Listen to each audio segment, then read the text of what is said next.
বন্ধুরা, আপনারা শোনেন এই যে দাদা জামাত শিবির সম্পর্কে যে কথাগুলো বললো, আপনাদের কাছে কি মনে হয়? দারুণ একটা মন্তব্য করেছে, আমরা একটা শুনে আসি সবাই মিলে। আচ্ছা, দেখি কি বলে। কাকা, কি ভাবছো এই বর্তমান পরিস্থিতিতে? রাজনৈতিক পরিস্থিতি নিয়ে তোমার কোনো চিন্তা ভাবনা আছে? ঘটনা হচ্ছে, শুনো রে বা, সিরিয়াস মুডে কিছু কথা কব, এর কি ফাইজলাম না, সিরিয়াস কথা সিরিয়াসভাবে লিবে। ঘটনা হচ্ছে, বর্তমান সময়ে আমরা কিন্তু দুটো জিনিস দেখতে পাচ্ছি। একটা শক্তির উত্থান, বিশেষ করে নামই বলে ফেলি, জামাত শিবিরের যে টেকনিক্যালি উত্থান, এটাকে একটা মূল্যায়ন একটা জায়গায় নিতে হবে, তোমাকে পরিষ্কার বিশ্লেষণের জায়গায় যেতে হবে। কেন তারা এইভাবে এই যে উত্থানটা হচ্ছে, তাই না, কিভাবে হলো, কেন হলো, এবং এই উত্থানের তুমি কাউন্টার দিতে চাও তাহলে তোমাকে কিভাবে দিতে হবে। আমি জামাত শিবিরকে এই জন্য বলতেছি, তাদের উত্থানের পিছনে কিন্তু কৌশল, কিছু আদর্শ কিন্তু আছে। তোমাকে আমি যদি খোলা মনে কয়েকটা প্রশ্ন করি, আগেও করছি, যে জামাত ইসলামের যে অর্থনৈতিক ভিত্তি, এটা কিন্তু তারা শক্তিশালী। তুমি যদি খেয়াল করে দেখো, তারা দল কিন্তু চাঁদা দিয়ে করে। প্রত্যেকটা দলের সদস্যকে যারা জামাত ইসলামে করে বা যারা ছাত্র শিবির করে, তারা কিন্তু দলকে দেয়, ডোনেট করে, ঠিক আছে। কিন্তু অন্যান্য দলগুলো করে কি, সাধারণ মানুষের থেকে চাঁদা কালেক্ট করে, সাধারণ মানুষকে মধ্যে ইনক্লুড করে। কিন্তু জামাত ইসলাম কোথাও চাঁদাবাজি করছে, এটা কিন্তু মোটা দাগে তুমি প্রমাণ করতে পারবে না। দুর্নীতি, তুমি বিভিন্ন সময় বিভিন্ন দুর্নীতির ইতিহাস হলেও জামাত ইসলামের বিরুদ্ধে কিন্তু তুমি দুর্নীতির ইয়ে করতে পারবে না। যদি বিগত 20-30 বছরে তুমি ইতিহাস দেখো, তা দেখবে জামাত ইসলাম কিভাবে ডেভেলপ করছে। তারা কিন্তু ব্যাংক বিমা গড়ে তুলছে, তাদের মালিকানাধীন প্রতিষ্ঠান, অর্থনৈতিক প্রতিষ্ঠান গড়ে তুলছে, হ্যাঁ। তারপরে তারা হাসপাতাল গড়ে তুলছে, যেখান থেকে তারা হিউজ পরিমাণ টাকা তারা দলীয় কাজ সহ বা দলীয় কর্মীদেরকে পেট্রোনাইজ করার জন্য দিতে পারছে, সাপোর্ট দিতে পারছে। এছাড়া মেধাবীদের তাদের নিয়ন্ত্রণে নিয়ে আসা। একটা মানুষ কি চায় কত, তার ছেলে সুস্থ সুন্দরভাবে লেখাপড়া শিখুক, তাই না, ধর্মীয় জীবনযাপন করুক এবং একটা ভালো জায়গায় প্রতিষ্ঠিত হোক, এটা তো সবাই চায়, তাই না। তাহলে এই জায়গাটা কিন্তু মানুষের চাওয়াটা কিন্তু জামাত ইসলাম ধরতে পারছে। এই জন্য দেখো তুমি তৃণমূল পর্যায়ে থেকে ব্রিলিয়েন্ট ছাত্রছাত্রীগুলো কিন্তু তারা জামাত ইসলাম বা ছাত্র শিবিরের ছাত্র। কেন? কারণ তারা কিন্তু অন্য টেনশন নাই, ভর্তি নিয়ে টেনশন নাই, তাদের অর্থনৈতিক নিয়ে টেনশন নাই, বই কিনে, তাদের টেনশন হচ্ছে কেরিয়ার নিয়ে। আবার দেখো বিগত সময়ে তারা এই যে যে দলগুলো ক্ষমতায় ছিল, আওয়ামী লীগ বলো বিএনপি বলো, তারা কিন্তু কি করছে, ক্ষমতার আশপাশে যারা ছিল তারা কিন্তু একটা মানে কি বলবো, অর্থনৈতিক পিছাসের রাজনীতি শুরু করছিল। বিগত 17 বছরে কি শেখ পরিবার এবং তার আশপাশে এবং বড় বড় যারা লিডার ছিল, তারা কিন্তু টাকা দিয়ে চাকরি বিক্রি করছে, টাকা দিয়ে পদ বিক্রি করছে। এই যে টাকা দিয়ে পদ এবং চাকরি বিক্রি হয়েছে, তাতে কারা লাভবান হয়েছে? এটা কৌশলগত দিক থেকে কিন্তু এটা কৌশল, একটা শ্রেণীর মানুষ, এটা কিন্তু যুদ্ধের কৌশল। তুমি যদি মনে করো যে এটা যুদ্ধের কৌশল, তাহলে যুদ্ধের কৌশল। আজকে জামাত ইসলামে তো তাদের টাকার সমস্যা নাই, কারণ তাদের প্রতিষ্ঠান আছে, তাদের যোগ্যতা আছে, তারা ব্রিলিয়েন্ট ছাত্র, তারা সবকিছুর দিক থেকে আগে যায়। তারা কিন্তু কি করছে, প্রশাসনের সর্বক্ষেত্রে তারা কিন্তু একটা জায়গা করে নিয়েছে তারা, এবং তাদের যে প্রতিষ্ঠানগুলো আছে সেগুলো তো তারা চাকরি করছেই, বুঝছো। তাহলে এই যে অর্থনৈতিক ভিত্তি, তোমার যে বুর্জুয়া দল, তোমরা যে গণতান্ত্রিকতার দল, গতানুগতিক দলের কথা বলতেছো, মোটা থেকে আওয়ামী লীগ বা বিএনপি, তারা কি করতেছে, তারা কিন্তু ওই বাস স্ট্যান্ড দখলের চাঁদাবাজি করে তারা টিকতেছে, টেম্পু স্ট্যান্ডের চাঁদাবাজি করতেছে, বুঝছো। তারপরে যে চাকরি দেওয়ার নাম করে টেকা লিচ্ছে, এই যে নানাবিধ অপকর্ম, এটা কিন্তু মানুষ অপকর্ম করে কি, তার নিজের দলের কর্মীরা চাকরি দিলে তা হইতো। এরা কিন্তু নিজের দলের কর্মীকেও চাকরি দেয়নি, টেকা দিয়ে কিন্তু কাদেরকে চাকরি দিচ্ছে, দেখো চাকরি দিচ্ছে কিন্তু ওনারাই পাইছে চাকরি, কারণ ওরা মেধাবী। একদিকে মেধাবী, মেধার যোগ্যতা রাখছে, অপরদিকে অর্থনৈতিক সাপোর্টও তারা দিতে পারছে, এই জন্য তাদের যোগ্য স্থানে কিন্তু তারা গেছে।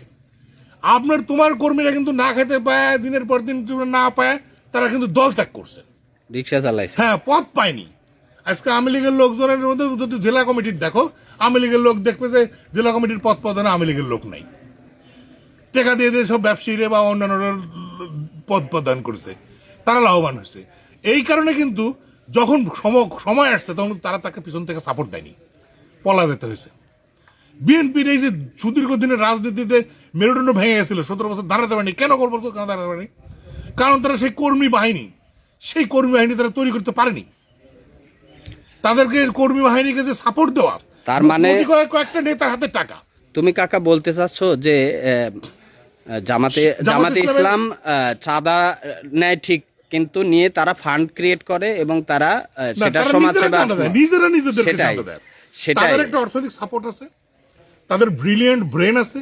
ব্রেন মানে কি, এই যে যুব সমাজ, তারা কিন্তু কোনো ছাত্র জামাত ইসলামের যারা ছাত্র শিবির করে কোনো একটা ব্রিলিয়েন্ট সারা ছাত্র আছে তুমি দেখা দেবে নাই। তারা অন্যায়ের সাথে জড়িত আছে পাবে না। হ্যাঁ, তাদের তোমরা ট্রল করতেছো, ইদানিংকালে ট্রল নামিছে যে হচ্ছিল ছাত্রলীগের মধ্যে জামাত শিবির ঢুকেছিল। এটা যুদ্ধের কৌশল, তারা সার্ভাইভ করছে।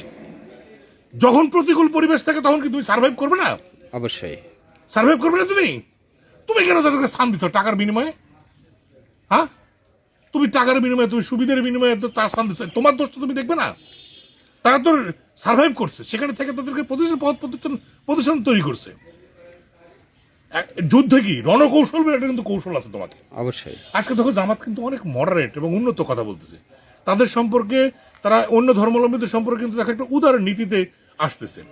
তুমি একটা জিনিস চিন্তা করো, ইসলাম কিন্তু একটা শান্তির ধর্ম, তারা যেভাবে ডেভেলপ করাচ্ছে ইন্ডিয়াতে শান্তি ধর্ম, কিন্তু ইসলামকে সঠিকভাবে মানুষের সামনে উপস্থাপন করার কিন্তু লোকের অভাব আছে। এই জায়গাতে কিন্তু জামাত ইসলামকে কাজ করতেছে এবং অবশ্যই করবে।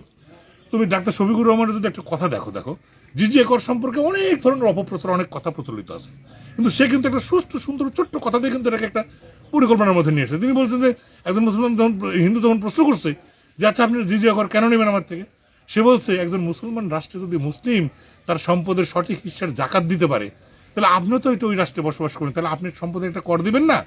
সেটাই না হয় জিজিএ কর। কত সুষ্ঠু সমাধানের মাধ্যমে সেটা কিন্তু কথা বলছে।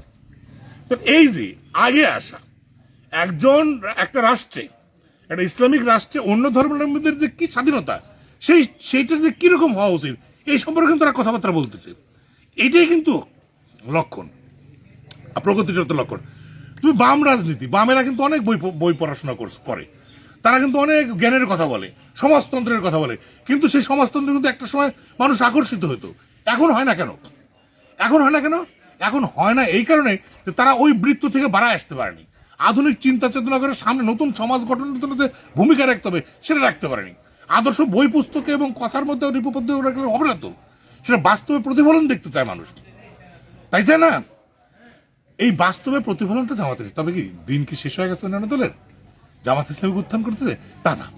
জামাত ইসলাম একটা, তার মানে পথে আসো, হ্যাঁ লাইনে আসো। হ্যাঁ, জামাত ইসলাম টেকনিক্যালি আগাচ্ছে। বে লাইনে চললে টেকনিক্যাল দেখে যদি তোমাদের মধ্যে বোধোদয় না হয়, আওয়ামী লীগের মতোই বাড়ি খেতে হবে।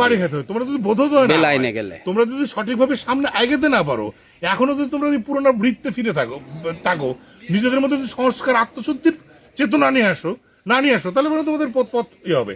জামাত ইসলাম যদি এখন তাদের শক্তি, আমি বলতেছি না যে একেবারে সরকার ক্ষমতায় যেতে পারে মেবি, কিন্তু যদি না যায় তাহলে একটা শক্তিশালী কিন্তু বিরোধী দল গঠন করবে তারা, এবং তাদের কথা কিন্তু ফেলনা হবে না, একটা ফেলনা হবে না। ঠিক, কারণ তাদের যে মেধা, তাদের যে সাপোর্ট এবং তাদের যে অবস্থান, তারা সরকার গঠনও করতে পারে। খুবই গুরুত্বপূর্ণ কথা বললে কাকা। তারা পিয়ার পদ্ধতি থেকে শুরু করে বিভিন্নভাবে যেভাবে আগেচ্ছে, তুমি দেখো তাদের আগেনের একটা স্টাইল আছে, কিন্তু অর্থনৈতিক ভিত্তি, মেধা, যুদ্ধ রণকৌশল এবং সর্বোপরি সবকিছু মিলে তাদের যে অগ্রগামী নেতৃত্ব, আধুনিক নেতৃত্ব, এটা কিন্তু একটা দেখার মতো।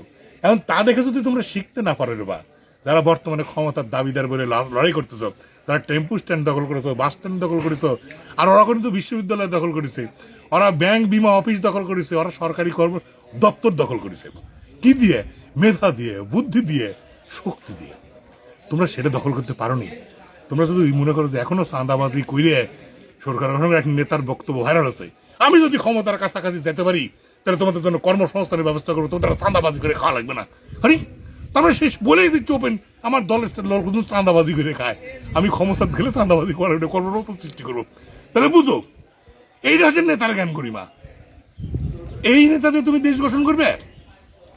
হবে না, হবে না। মূলগত নৈতিক পরিবর্তন নিয়ে আসতে হবে, আদর্শগত পরিবর্তন দিয়ে তুমি আদর্শকে জয় করতে হবে, নইলে অদূর ভবিষ্যতে নিশ্চিহ্ন হয়ে যেতে হবে আদর্শের কাছেই। আদর্শকে আদর্শের দিকে ঠেক দিতে হবে, আদর্শকে সমালোচনা করে, খারাপ পরিবর্তিত করে তুমি কিন্তু তাদের লড়াই দিতে পারবে না। সময় এখনো আছে, শেষ হয়ে যায়নি। অতএব সৎ হও, সততা দিয়ে জনগণের আস্থা অর্জন করতে হবে। ভালো থাকবে। প্লিজ বন্ধুরা ভিডিওটা দ্রুত শেয়ার করে দিবেন আর পারলে পেজটা ফলো করবেন, একটা লাইক কমেন্ট দিয়ে আপনাদের মতামত জানাবেন।